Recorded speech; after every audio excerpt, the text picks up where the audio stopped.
احساس کر لیا کہ ہاں بھائی میں تو اپنی حقیقت سے غافل ہوں، میں تو اپنے آپ کو بھول گیا ہوں، میں تو اپنی زندگی کو بھی نہیں جانتا، میں تو اپنے آپ کو بھی نہیں پہچانتا. یہ سارے وہ جرائم ہیں جو ہم کر رہے ہیں، اور ہمیں توبہ کرنی ہوگی، ہمیں استغفار کرنا ہوگا، ہمیں اپنی اصلاح کرنی ہوگی. یہ وہ سارے کام ہیں. لیکن میں یہ کہہ رہا ہوں نکلیں کس طرح. دیکھیں، سب سے پہلے ایمانیات کی بات ہوتی ہے. ایمانیات، عمل کا مرحلہ بعد میں ہے. پہلے تو آپ یقین حاصل کریں، زندگی کو سمجھیں، اس کو جانیں، اپنی زندگی کو. ظاہر کے دھوکے سے نکلیں. اللہ اکبر اللہ اکبر اللہ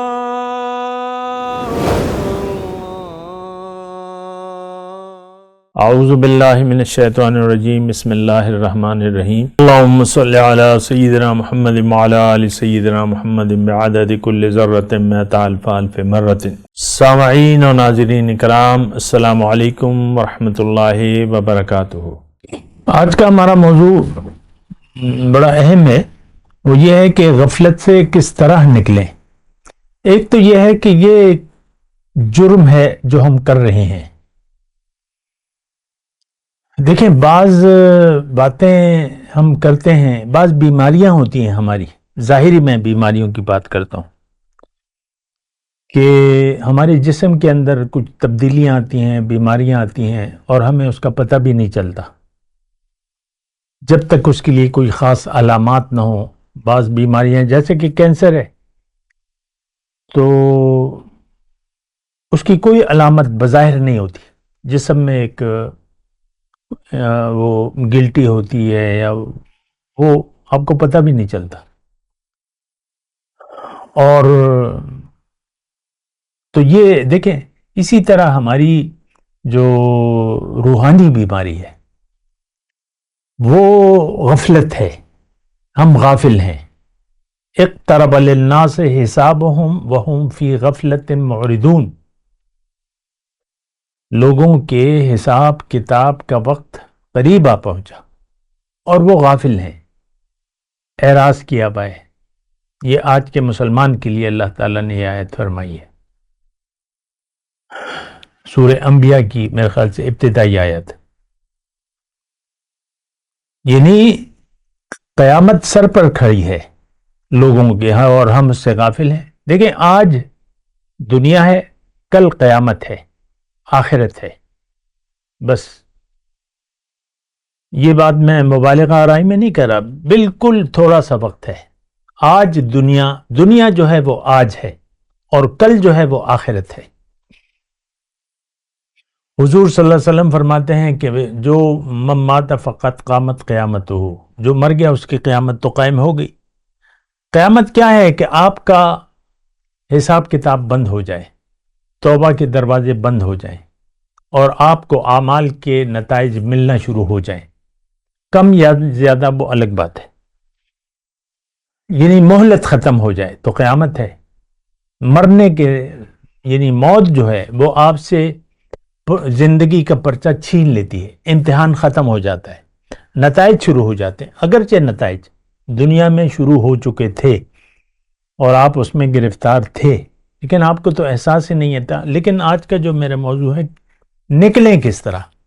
تو پہلے تو جو جرم ہے اس کا احساس ہونا چاہیے، محسوس کرنا چاہیے. جو بیماری ہے، غفلت ایک بیماری ہے،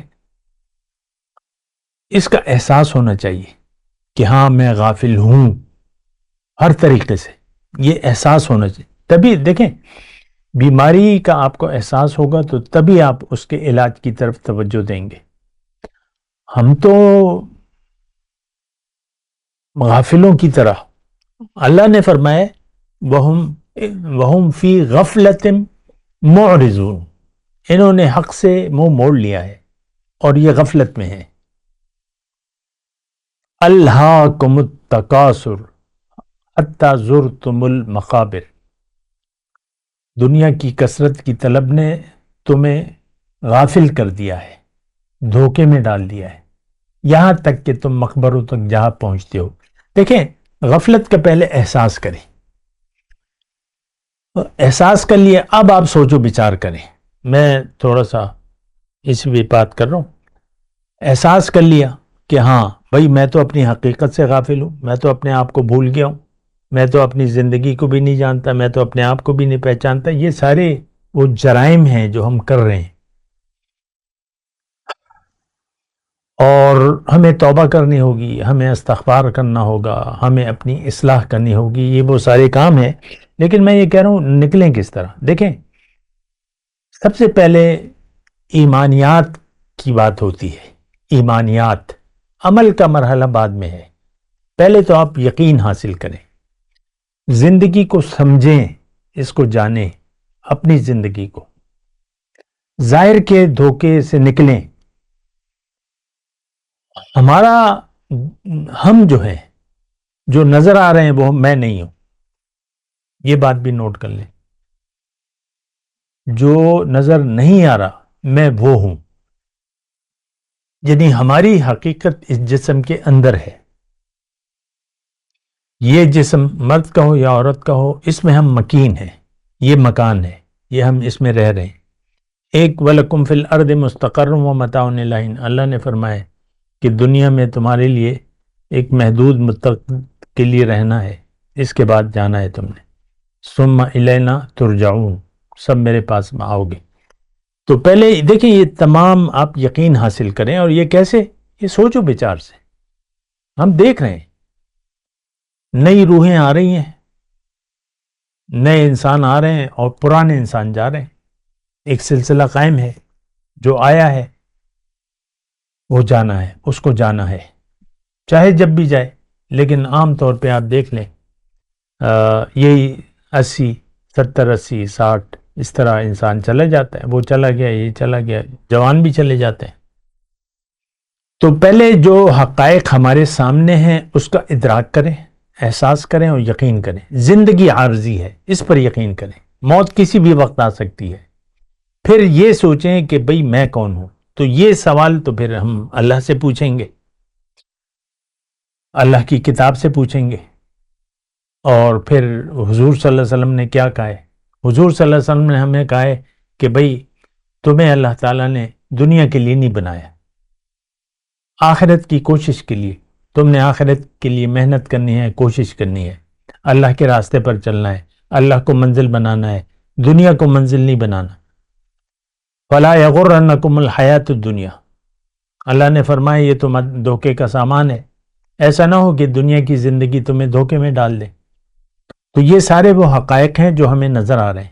کیوں کہ موت کے وقت آپ دیکھ لیں مردے کی کفن میں جیب نہیں ہوتی، کچھ بھی وہ اس کے اپنے ساتھ نہیں لے جاتا، سب کچھ چھوڑ چھاڑ کے چلا جاتا ہے. جس دنیا کے لیے اس نے ساری زندگی گزار دی، وہ سب کچھ یہ چھوڑ کے موت کے وقت چلا جاتا ہے. تو آپ کچھ لے جا نہیں سکتے. یہ آپ کا نہیں ہے جو کچھ نظر آ رہا ہے، جو آپ کے پاس ہے، یہ آپ سے چھوٹ جائے گا. یہاں تک کہ یہ بدن بھی آپ سے رہ جائے گا، پھر آپ اللہ کے پاس واپس چلے جائیں گے. دیکھیں غفلت یہی ہے. کس طریقے کیا آپ سوچو بچار کریں. اللہ کی نشانیاں ہمارے سامنے ہیں، اللہ کی قدرت ہمارے سامنے ہے. ہمیں اللہ کی قدرتیں نظر آ رہی ہیں. ہمیں معلوم ہے، یقین ہونا چاہیے کہ یہ سب کچھ اللہ نے میرے لیے بنایا ہے اور چند دنوں کے لیے ہے. میں ہمیشہ کے لیے نہیں ہوں. میں نے جانا ہے، واپس جانا ہے. یہ سارے وہ باتیں ہیں. موت کو تو ہم مانتے ہیں لیکن موت کی حقیقت کو تو ہم نہیں جانتے. لیکن یہ وہ حقائق ہیں جو بیان ہو رہے ہیں. اللہ نے فرمایا کہ تم میرے ہو اور میرے پاس تم نے واپس آنا ہے. انا للہ و انا الیہ راجعون ہم کہتے ہیں نا. تو ان حقائق کو تسلیم کریں. اور اصل بات یہ ہے کہ اصل زندگی موت کے بعد شروع ہوگی. یہ دنیا کی زندگی ایک امتحان ہے، یہ ایک کوشش کی جگہ ہے. کوشش، آخرت کی کوشش. من اراد الآخرۃ وسعى لها سعیها فاولئک کان سعیهم مشکورا. جس نے ارادہ کر لیا آخرت کا اور پھر اس کے مناسب اس کے لیے کوشش بھی کی، اور شرط یہ ہے کہ یہ مومن ہے، تو اس کی کوشش کی برابری ہوگی، اس کو اس کا اجر دیا جائے گا، قدردانی ہوگی اس کی. لیکن ہم تو زندگی دنیا کے لیے گزار رہے ہیں. تو آج کی گفتگو میں آپ سے میں یہی کہہ رہا ہوں کہ آپ اپنے لیے زندگی گزاریں، باطن کے لیے زندگی گزاریں، ظاہر کے لیے مت گزاریں زندگی. ظاہر تو ختم ہو جائے گی، موت ہے بس، زندگی کا خاتمہ ہو جائے گا. لیکن زندگی ختم نہیں، موت کے ساتھ زندگی شروع ہوگی، زندگی کا آغاز ہوگا. تو یہی جو حقائق ہیں اس کو آپ محسوس کریں. ہمیں نظر آ رہے ہیں، زندگی بھی نظر آ رہی ہے، نئے بچے آ رہے ہیں اور پرانے انسان جا رہے ہیں، ایک کر کے ایک کر کے ایک. تو ان حقائق کا آپ ادراک کریں، سوچیں، کسی اللہ والے کو ڈھونڈیں، کسی بھی اللہ والے کو ڈھونڈیں. وہ صاحب یقین شخص ہوگا، وہ سچا شخص ہوگا. اس کی صحبت میں رہیں، اس سے اصلاح کا ایک تعلق قائم کریں، اس کو اپنا مصلح تسلیم کر لیں، اس سے اصلاح طلب کریں، اس کے کہے پر یقین کریں، اس کے کہے پر عمل کریں. وہ آپ کو اللہ کی بات بتائے گا، وہ آپ کو رسول کا طریقہ سکھائے گا. وآخر دعوانا ان الحمدللہ رب العالمین. والسلام علیکم ورحمۃ اللہ وبرکاتہ. مولاي صل وسلم دائما ابدا على حبيبك خير الخلق كلهم.